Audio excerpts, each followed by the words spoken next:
भगवते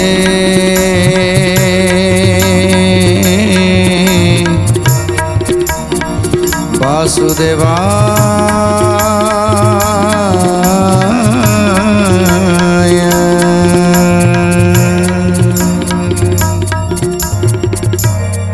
प्रभु मायाधरंकर विचित्र माया तेणे कली जुगरे तांको भक्त मानकु केमिति पालन करिवे, केमिति काहाकु परीक्षा करिवे, सेथिपाई प्रभु सबुबेले तत्पर अछंती।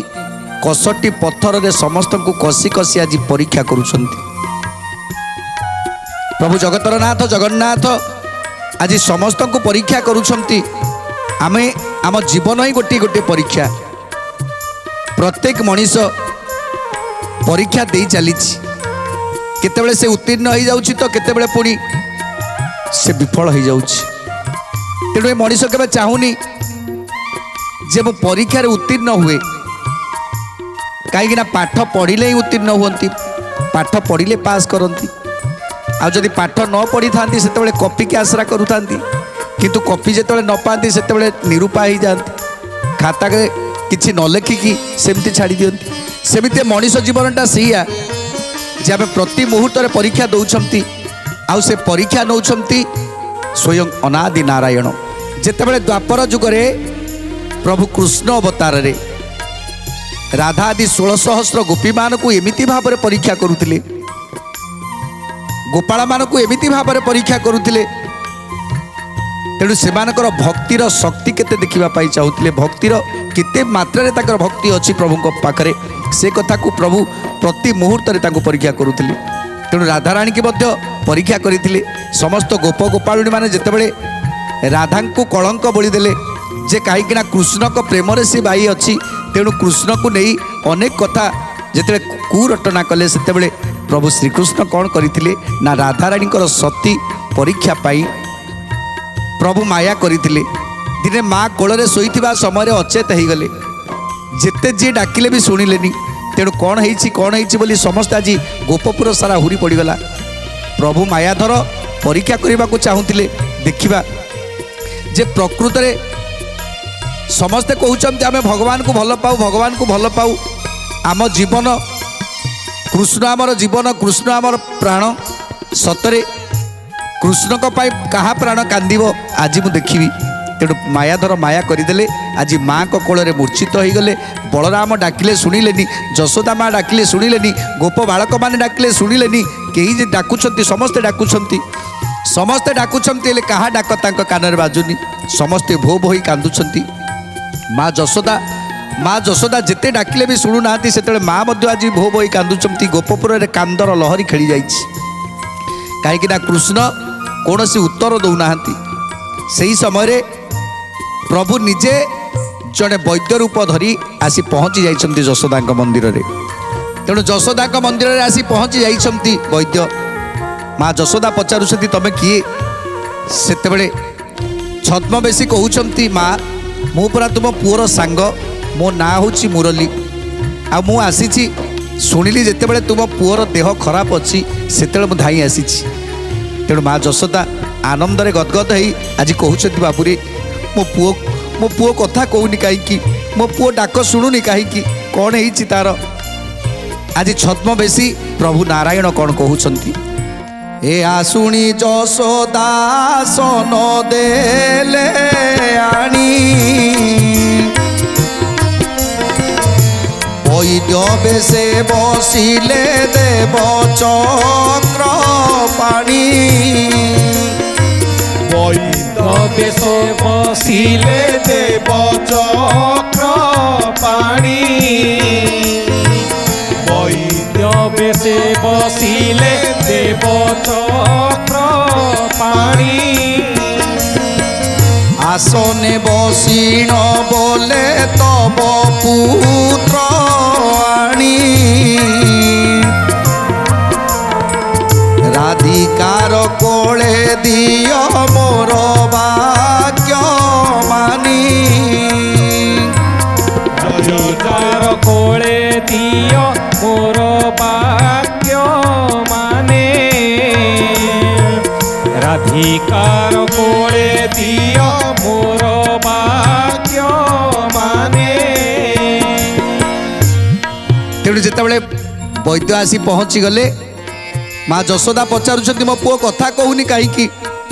ସେହି ସମୟରେ ବୈଦ୍ୟ କହୁଛନ୍ତି ମା ମୁଁ ତୁମ ପୁଅକୁ ଭଲ କରିବାକୁ ଆସିଛି, ତେଣୁ ସେ ନିଶ୍ଚିତ କଥା କହିବ, ହେଲେ ମୁଁ ତା ହାତର ନାଡ଼ରୁ ଯାହା ଜାଣିପାରୁଛି ନିଶ୍ଚିତ ୟାକୁ ଏକ ବଡ଼ ବ୍ୟାଧି ହେଇଛି। ମା ତମେ ଗୋଟେ କାମ କର, ମା କୋଳରେ ଥିବା ପର୍ଯ୍ୟନ୍ତ ସେ ଏ ରୋଗ ତାର ଭଲ ହେଇପାରିବନି, ତେଣୁ ଆପଣ ଗୋଟେ କାମ କରନ୍ତୁ, କୃଷ୍ଣକୁ ରାଧିକାଙ୍କ କୋଳକୁ ଦେଇଦିଅନ୍ତୁ, ରାଧିକାଙ୍କ କୋଳକୁ ଦେଇଦିଅନ୍ତୁ କୃଷ୍ଣକୁ, ଆଉ ତାପରେ ମୁଁ ତାଙ୍କୁ ଜଡ଼ିବୁଟି ଦେଇ ଔଷଧ ଦେଇ ତାଙ୍କୁ ନିଶ୍ଚିତ ସୁସ୍ଥ କରିବି। ତେଣୁ ସଙ୍ଗେ ସଙ୍ଗେ ମା ଯଶୋମତୀ ରାଧିକାଙ୍କ କୋଳରେ ଶ୍ରୀକୃଷ୍ଣଙ୍କୁ ଶୁଆଇଦେଲେ। ଯେତେବେଳେ ରାଧିକାଙ୍କ କୋଳରେ ଶୁଆଇଦେଲେ ସେତେବେଳେ ବୈଦ୍ୟ କହୁଛନ୍ତି ଏଥର ମୁଁ କହିବି ଯେ ତାର କ'ଣ ହେଇଛି। ଯଶୋମତୀ ବୋଲେ ବୈଦ୍ୟ କହିବା ଚାହିଁ କି ଔଷଧି ଦେଲେ ମୋର ବଞ୍ଚିବ କନାଇ ଔଷଧ ଦେଲେ ମୋର ବଞ୍ଚିବ କନାଇ ଔଷଧ ଦେଲେ ମୋର ବଞ୍ଚିବ କନାଇ। ତେଣୁ ଯେତେବେଳେ ନାଡ଼ ଦେଖି ପରୀକ୍ଷା କରୁଛନ୍ତି ବୈଦ୍ୟ ସେତେବେଳେ କିଛି ସମୟ ପରେ ଆଜି ମା ଯଶୋମତୀ ଯେମିତି ଅଧୈର୍ଯ୍ୟ ହୋଇଯାଉଛନ୍ତି। କିଏ ବା ଅଧୈର୍ଯ୍ୟ ନହେବ? ଯଦି ପୁଅଟିଏ ରୋଗଗ୍ରସ୍ତ ହେଇଥାଏ ଡାକିଲେ ନ ଶୁଣୁଥାଏ ସେତେବେଳେ ମାର ମନ କ'ଣ ହେଉଥିବ ସେ ମା ହିଁ ଜାଣେ। ତେଣୁ ଆଜି ଯଶୋଦାଙ୍କର ମନ କ'ଣ ହେଉଛି ଆଜି ଜଣେ ମା ହିଁ କେବଳ ବୁଝିପାରିବ ଯେ ପୁଅକୁ ଯେତେ ଡାକିଲେ କଥା ହେଉନି, କଥା କହୁନି, ଆଜି ଆଖି ମୁଦି ପଡ଼ିଛି। ତେଣୁ ସେତେବେଳେ ନିଶ୍ଚିତ ଭାବରେ ମା ଅଧୈର୍ଯ୍ୟ ହେବ। ତେଣୁ ଆଜି ବୈଦ୍ୟକୁ କହୁଛନ୍ତି ହେ ବୈଦ୍ୟ ଶୀଘ୍ର କୁହ ମୋ ପୁଅର କ'ଣ ହେଇଛି। ତେଣୁ କିଛି ସମୟ ପରେ ବୈଦ୍ୟ କହୁଛନ୍ତି ମା ବଡ଼ ବ୍ୟାଧି ଗୋଟିଏ ହେଇଛି କୃଷ୍ଣକୁ, ଯେଉଁ ବ୍ୟାଧି କି ଭଲ କରିବା ପାଇଁ ଏଠି ଜଡ଼ିବୁଟି ଦରକାର ନାହିଁ, ଏଠି ଗୋଟିଏ ଔଷଧ ଦରକାର ଅଛି। ଯଦି ତୁମେ ତା କରିପାରିବ ତାହେଲେ ନିଶ୍ଚିତ ଭାବରେ କୃଷ୍ଣ ଭଲ ହେଇଯିବେ। ତେଣୁ ମା ଯଶୋଦା କହୁଛନ୍ତି ଯଦି ସାରା ସଂସାରର ଧନ ରତ୍ନ ଦରକାର ମୁଁ ସବୁଯାକ ଦେଇଦେବି, ଯଦି ଏ ଜୀବନଟାକୁ ଚାହିଁବ ଏ ଜୀବନଟାକୁ ମଧ୍ୟ ଦେଇଦେବି, ହେଲେ ମୋ ପୁଅ ବଞ୍ଚିବା ଦରକାର, ମୋ ପୁଅ କଥା କହିବା ଦରକାର। ତେଣୁ ସେତେବେଳେ ବୈଦ୍ୟ କହୁଛନ୍ତି ତାହେଲେ ଗୋଟିଏ କଥା କର ମା, ଗୋଟେ ମାଠିଆ ଆଣ, ସେ ମାଠିଆରେ 1000 କଣା ହେବ, ଆଉ ସେ କଣା ମାଠିଆରେ ଜଣେ ସତୀ ନାରୀ ଯଦି ସେ କଣା ମାଠିଆରେ ଜଳ ନେଇ ଆସିବେ କୃଷ୍ଣଙ୍କୁ ସେଇ ମାଠିଆରେ ଗାଧେଇ ଦେଲେ, ସେଇ ଜଳରେ ଗାଧେଇ ଦେଲେ ସେ ନିଶ୍ଚିତ ଭାବରେ ଭଲ ହେଇଯିବେ। ତେଣୁ ଗୋପନଗରରେ ଯେତେ ଜଣ ସତୀ ନାରୀ ଅଛନ୍ତି, ଯଦି କେହି ଜଣେ ସତୀ ନାରୀ ଅଛନ୍ତି ତାଙ୍କୁ ଏ କଳସୀଟା ଦେଇଦିଅ ମା। ଯଦି ଯମୁନାରୁ ଜଳ ଆଣି କୃଷ୍ଣଙ୍କ ଶିରରେ ଢଳାଯାଏ ତାହେଲେ ଯାଇକି କୃଷ୍ଣଙ୍କର ଏ ବ୍ୟାଧି ଭଲ ହେବ। ଏ କଥା ଶୁଣିବା ପରେ ଆଜି 16,000 ଗୋପାଳୁମାନେ ଛିଡ଼ା ହେଇଛନ୍ତି। ଯଶୋଦା ମାଠିଆଟିକୁ ନେଇ ଆଜି ଜଣ ଜଣ କରି ପଚାରୁଛନ୍ତି ହେ ସଖୀମାନେ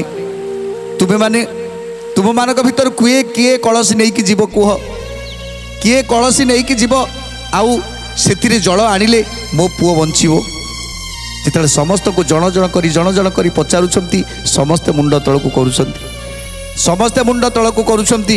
ଏ କଥା ଦେଖି ଆଜି ଯଶୋଦା ଆଶ୍ଚର୍ଯ୍ୟ ହୋଇଗଲେ, କହିଲେ ଆଚ୍ଛା ଏ ଗୋପପୁରରେ କ'ଣ କେହି ଜଣେ ସତୀ ନାହାନ୍ତି, ତାହେଲେ ସମସ୍ତେ କ'ଣ ଏଠି ଅସତୀ?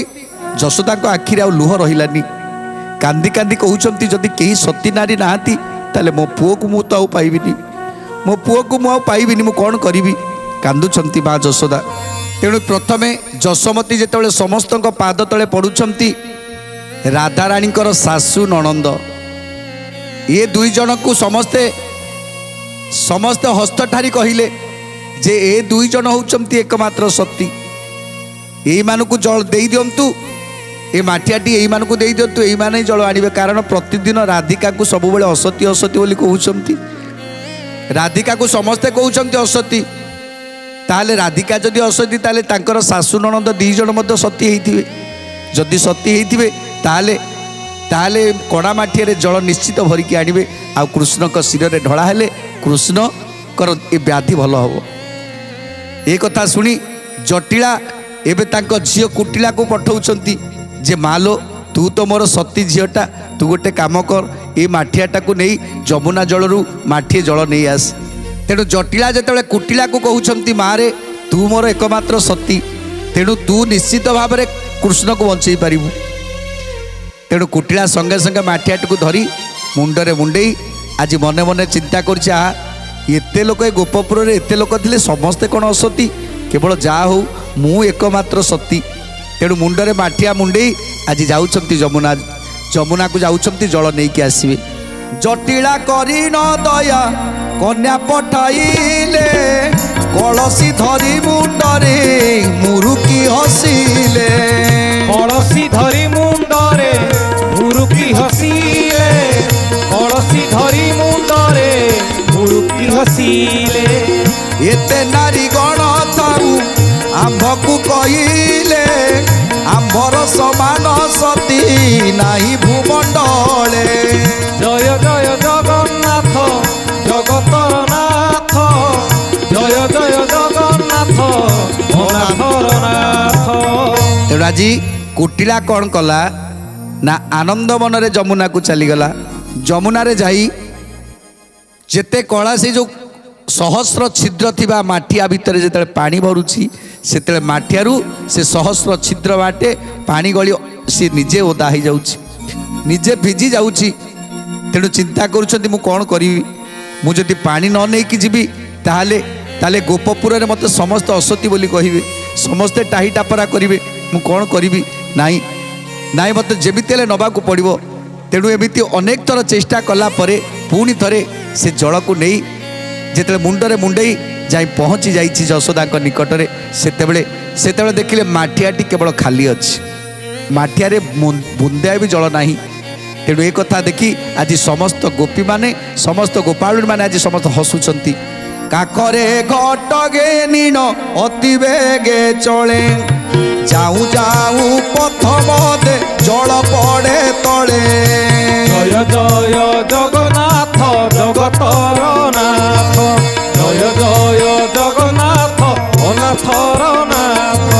ମତେ ଫେରି ଆସୁଥାଇ ହୃଦ ମଧେ ସ୍ମରି, অজ্ঞান সময়ে অবা পাপ অছি করি। জয় জয় জগন্নাথ জগতর নাথ, জয় জয় জগন্নাথ অনাথর নাথ। কলসি নেই যশোদা অগ্রে থই দেলে, জল শূন্য দেখি যশোমতী বিচারিলে, কুটিলাকু নিন্দা করি সর্বনারী গণ, কি পাই অইলা এতে ধিকতার জ্ঞান। জয় জয় জগন্নাথ জগতর নাথ, জয় জয় জগন্নাথ অনাথর নাথ। তেণু কুটিলা যেতবে আসি দেখিলে মাঠিয়াটাকে থইদেলে যে মাঠিয়াটা খালি। তেণু যশোদা কৌଛନ୍ତି ইয়ে কোণ কুটিলা? তাহলে এথুর জনা পড়ুছি তু হচ্ছু গোটিয়ে অসতী।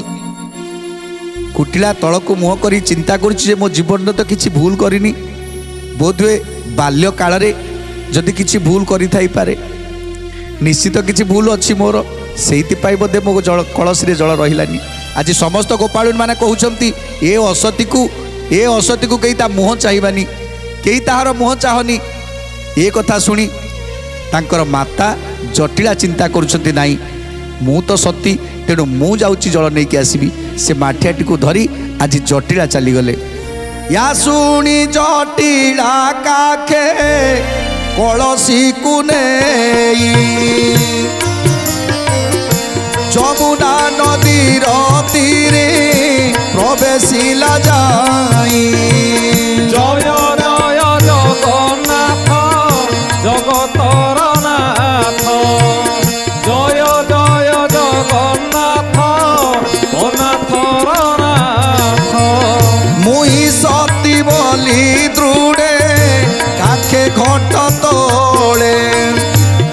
ବସନ ତିତିଲା ତଇ କଳସୀର ଜଳେ। জয় জয় জগন্নাথ জগতর নাথ, জয় জয় জগন্নাথ অনাথর নাথ। ତେଣୁ ଯେତେବେଳେ ଜଟିଳା ଯାଇଛନ୍ତି ମନ ଭିତରେ ଅନେକ ଗର୍ବ ଯେ ମୁଁ କିଛି ଭୁଲ କରିନି, ମୁଁ କେବେ ଅସତୀ ନୁହଁ, ତେଣୁ ମୁଁ ଯାଉଛି। ତେଣୁ ମୁଣ୍ଡରେ ମୁଣ୍ଡେଇ ଯେତେବେଳେ କଳସୀ ନେଇ ଯାଇ ଯମୁନାରେ ପହଞ୍ଚିଗଲେ, ସେ ଯମୁନାରେ ସହସ୍ର ଛିଦ୍ର ଥିବା କଳସୀରେ ଯେତେବେଳେ ଜଳ ଭରି ଦେଇଛନ୍ତି, ସେତେବେଳେ ମୁଣ୍ଡରେ ଥୋଇ ଦେଇଛନ୍ତି। ତେଣୁ ଆଜି ନିଜେ ମଧ୍ୟ ଓଦା ହେଇଗଲେ, ନିଜେ ଓଦା ହେଇଗଲେ। ଏମିତି ଅନେକ ଥର ଚେଷ୍ଟା କରିବା ପରେ ପୁଣି ସେଇ ମୁଣ୍ଡରେ ମୁଣ୍ଡେଇ ଯାଉଛନ୍ତି। ସମ୍ପୂର୍ଣ୍ଣ ଭାବରେ ଗାଧେଇ ପଡ଼ିଛନ୍ତି, ଓଦା ହେଇଯାଇଛନ୍ତି। ଯେତେବେଳେ ମା ଯଶୋଦାଙ୍କ ନିକଟରେ ଯାଇ ପହଞ୍ଚିଗଲେ, ସମସ୍ତେ ଦେଖୁଛନ୍ତି ଯେ ମୁଣ୍ଡରେ ମୁଣ୍ଡେଇ ଆସୁଛନ୍ତି ଜଟିଳା। ଯେତେବେଳେ ଦେଖିଦେଲେ, ସେତେବେଳେ ମାଠିଆଟିକୁ ତଳେ ଥୋଇଦେଲେ, ଦେଖିଲେ ମାଠିଆରେ ବୁନ୍ଦା ବି ପାଣି ନାହିଁ। ତେଣୁ ସମସ୍ତେ କହୁଛନ୍ତି, ଆହା ତମେ ପରା କହୁଥିଲ ତମେ ହେଉଛ ସତୀ, ଏ ରାଧିକା ହେଉଛି କେବଳ ଅସତୀ। ତେଣୁ ତମେ ଦୁଇ ଜଣ ତାକୁ ଅସତ୍ୟ ଅସତ୍ୟ ବୋଲି କହି ଗାଳି ଦେଉଥିଲ, ହେଲେ ଆଜି ତମେ କ'ଣ ସତୀ? ଯଦି ସତୀ ହେଇଥାନ୍ତ ତାହେଲେ ଏ ସହସ୍ର କୁମ୍ଭରୁ ଜଳ କେବେ ବାହାରି ନଥାନ୍ତା। ତେଣୁ ତମେ ଦୁଇ ଜଣ ମଧ୍ୟ ଅସତୀ, ତେଣୁ ତୁମ ଦୁଇ ଜଣଙ୍କ ମୁହଁ ଚାହିଁବା ପାପ। ଏ କଥା ଶୁଣି ଆଜି ମା ଯଶୋଦା କହୁଛନ୍ତି, ମୁଁ ଯିବି ଆଉ ଯମୁନାରୁ ଜଳ ଆଣି ମୋ ପୁଅକୁ ସ୍ନାନ କରେଇଦେବି, ମୋ ପୁଅକୁ ଭଲ କରିବି। ଯେତେବେଳେ ମା ଯଶୋଦା ଯିବା ପାଇଁ ବାହାରିଛନ୍ତି, ସେତେବେଳେ ବୈଦ୍ୟ ଚିନ୍ତା କଲେ, ମା ଯଦି ଯିବେ ତାହେଲେ ବହୁତ ଅସୁବିଧା ହେଇଯିବ, ନିଶ୍ଚିତ ଅସୁବିଧା ହେଇଯିବ। ତେଣୁ ବୈଦ୍ୟରାଜ ସଙ୍ଗେ ସଙ୍ଗେ କହୁଛନ୍ତି, ମା ତମେ ଗଲେ ହେଇପାରିବନି, କାହିଁକି ନା ମା ଜଳ ଆଣିଲେ ସେ ଜଳରେ ଯଦି ସେ ସ୍ନାନ କରେ ତାହେଲେ ସେ କୌଣସି ବ୍ୟାଧିରୁ ମୁକ୍ତି ହେଇପାରିବେନି। ତେଣୁ ତୁମକୁ ଛାଡ଼ି ଆଉ ଯେତେ ଅଛନ୍ତି ଏ ଗୋପପୁରରେ, ଆଉ ଯେତେକ ଅଛନ୍ତି ସମସ୍ତଙ୍କୁ ଆଣିବାକୁ ପଡ଼ିବ, ସମସ୍ତେ ଜଣେ ଜଣେ ପରୀକ୍ଷା କରିବାକୁ ପଡ଼ିବ। ଆଉ ଯେ ଜଳ ଆଣିଲେ ଚଳିବ, ହେଲେ ତୁମେ ଆଣିଲେ ଚଳିବନି। ମା ଯଶୋଦା କ'ଣ କହୁଛନ୍ତି? ଗୋପରେ ସତୀ ଅସତୀ ଘଟ ବାରି ଦେବ, ପରବ ଗଞ୍ଜିବା ପାଇଁ ଦେବାଦି ଉଦ୍ଭବ।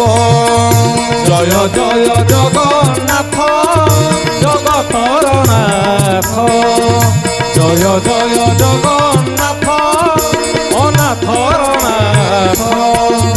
কাকরে কলসি ঘেনি যশোদা চলতে, দেখি করি বৈদ্যরাজ ভয় কলে চিতে। দেখি করি বৈদ্যরাজ ভয় কলে চিন্তে, দেখি করি বৈদ্যরাজ ভয় কলে চিন্তে। জননী আনিলে জল ঔষধি নহি, বৈদ্য বাকি ঘট গটি তলে দেলা থই। সর্বগোপী কি বিনতি করি যশোমতী, এক এক হই গলে যমুনার গতি। জয় এক হই গলে যমুনার গতি, এক এক হই গলে যমুনার গতি। তেଣୁ ମା ଯଶୋଦାକୁ ଯେତେବେଳେ କହୁଛନ୍ତି, ମା ତମେ ଯଦି ଜଳ ଆଣିବ ତାହେଲେ ସେ କୌଣସି ଔଷଧ ହେଇପାରିବନି, କାହିଁକିନା ମା ଆଣିଲେ କେବେ ହେବନି। ତେଣୁ ଆପଣଙ୍କୁ ଛାଡ଼ି ଆଉ ଯଦି କେହି ଅଛନ୍ତି ସତୀ, ତାହେଲେ ତାଙ୍କୁ ଡାକନ୍ତୁ, ତାଙ୍କୁ ଅନୁରୋଧ କରନ୍ତୁ, ସିଏ ଜଳ ଆଣିଦେଲେ କୃଷ୍ଣ ଆଜି ବ୍ୟାଧିମୁକ୍ତ ହେବେ। ତେଣୁ ମା ଯଶୋଦା ମାଠିଆଟିକୁ ତଳେ ଥୋଇଦେଲେ। ଯେତେବେଳେ ମା ମାଠିଆଟି ତଳେ ଥୋଇଦେଲେ, ସେତେବେଳେ ମା କାନ୍ଦି କାନ୍ଦି ହାତ ଯୋଡ଼ି କହୁଛନ୍ତି, ହେ ଗୋପପୁରବାସୀ, ତୁମମାନଙ୍କ ଭିତରୁ କେହି ଜଣେ କ'ଣ ସତୀ ନାହ? କେହି କ'ଣ ମୋ ପୁଅକୁ ଟିକେ ଭଲ କରିପାରିବନି? ମୁଁ ତୁମମାନଙ୍କୁ ହାତ ଯୋଡ଼ୁଛି, ତୁମେମାନେ ମୋ ପୁଅକୁ ଭଲ କରିଦିଅ। ଯେତେବେଳେ ସମସ୍ତଙ୍କୁ ହାତ ଯୋଡ଼ୁଛନ୍ତି, ତେଣୁ ଜଣ ଜଣ କରି ଗୋପାଳୁଣୀ ମାନେ ଚିନ୍ତା କରୁଛନ୍ତି ଯେ ଆମେ ସମସ୍ତେ ଯିବା, ଆମେ ସମସ୍ତେ ଯମୁନାରୁ ପାଣି ଆଣିବା, ଆଉ ଆମ କହ୍ନେଇକି ଭଲ କରିବା। ସର୍ବଗୋପୀଙ୍କି ବିନତି କରି ଯଶୋମତୀ, ଏକ ଏକ ହୋଇଗଲେ যমুনার গতি। এক এক হই গলে যমুনার গতি, ଏକ ଏକ ହୋଇ ଗଲେ ଯମୁନାର କତି শূন্য ঘট আনি দেলে যশোদার ঠাই এয়া দেখি আউ গোপী উঠিলে তো নাই। জয় জয় জগন্নাথ জগতর নাথ জয় জয় জগন্নাথ অনাথর নাথ। তেଣୁ ଯଶୋମତୀଙ୍କର ବିକଳକୁ ଶୁଣି ଆଜି ଜଣ ଜଣ କରି ଗୋପାଳୁଣୀ ମାନେ ସମସ୍ତେ ଯାଉଛନ୍ତି ଯମୁନାକୁ। ସେ କଣା ମାଠିଆକୁ ନେଇକି ଯାଉଛନ୍ତି ଆଉ ମାଠିଆରେ ଜଳ ଭର୍ତ୍ତି କରି ମୁଣ୍ଡରେ ମୁଣ୍ଡେଇ ଯେତେବେଳେ ଆସୁଛନ୍ତି ସେତେବେଳେ ମାଠିଆଟି ଆଣି ଥୋଇ ଦେଉଛନ୍ତି, ସେତେବେଳେ ମାଠିଆରେ ଜଳ ବୁନ୍ଦାଏ ବି ନାହିଁ। ତେଣୁ ଏ କଥାକୁ ଦେଖି ଆଜି ସମସ୍ତେ ଆଶ୍ଚର୍ଯ୍ୟ ହେଉଛନ୍ତି ଯେ ଗୋପପୁରରେ କ'ଣ କେହି ଜଣେ ବି ସତୀ ନାହାନ୍ତି। ଯିଏ ଗଲା ସିଏ ସେମିତି ଖାଲି ହାତରେ ଫେରି ଆସିଲା। ଏମିତି ଜଣ ଜଣ କରି ଗୋପପୁରରେ ଯେତେ ନାରୀମାନେ ଥିଲେ ସମସ୍ତେ ଆଜି ଜଣ ଜଣ କରି ଜଳ ନେଇକି ଆସୁଛନ୍ତି। ମା ଯଶୋଦା ଆଜି କାନ୍ଦି ପକାଉଛନ୍ତି, ଏବେ ମୁଁ କ'ଣ କରିବି? ଯଦି ଏ ଗୋପପୁରରେ କେହି ସତୀ ନାରୀ ନାହାନ୍ତି ତାହେଲେ ମୋ ପୁଅ ଭଲ ହେବ କେମିତି? କେମିତି ମୋ ପୁଅ ଭଲ ହେବ? କାନ୍ଦୁଛନ୍ତି ମା ଯଶୋମତୀ। ତେଣୁ ଆଜି ସମସ୍ତ ଗୋପୀ, ଯେଉଁ ଗୋପୀମାନେ ଆଉ ଗୋଟିଏ ଗୋପୀକି ଦେଖି ହସୁଥିଲେ ସେ ଗୋପୀ ମଧ୍ୟ ଯେତେବେଳେ ଯାଇ ଜଳ ନେଇକି ଆସିଲେ ତାଙ୍କ ମାଠିଆ ମଧ୍ୟ ଶୂନ୍ୟ।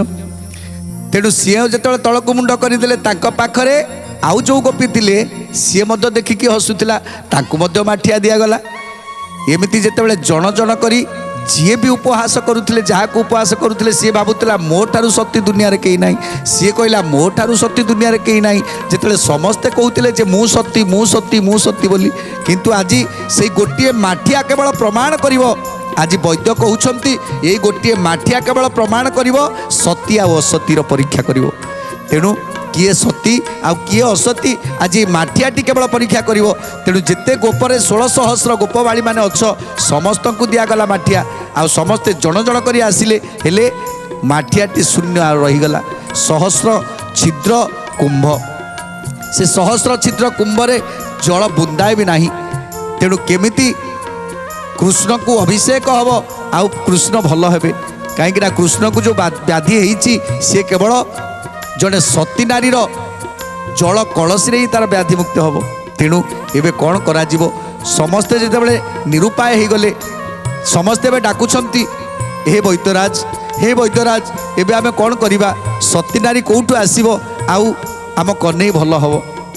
ତେଣୁ ଏ କଥା ଶୁଣି ବୈଦ୍ୟରାଜ କହୁଛନ୍ତି ଆହୁରି ମଧ୍ୟ ଅନେକ ଲୋକ ଅଛନ୍ତି, ଆହୁରି ମଧ୍ୟ ଅନେକ ନାରୀ ଅଛନ୍ତି ତୁମର ପାଖରେ, ଆଉ ସେମାନଙ୍କୁ ମଧ୍ୟ ଥରେ ସୁଯୋଗ ଦେବା ଯେ ସେମାନେ ଥରେ ଥରେ ପାଣି ଆଣନ୍ତୁ।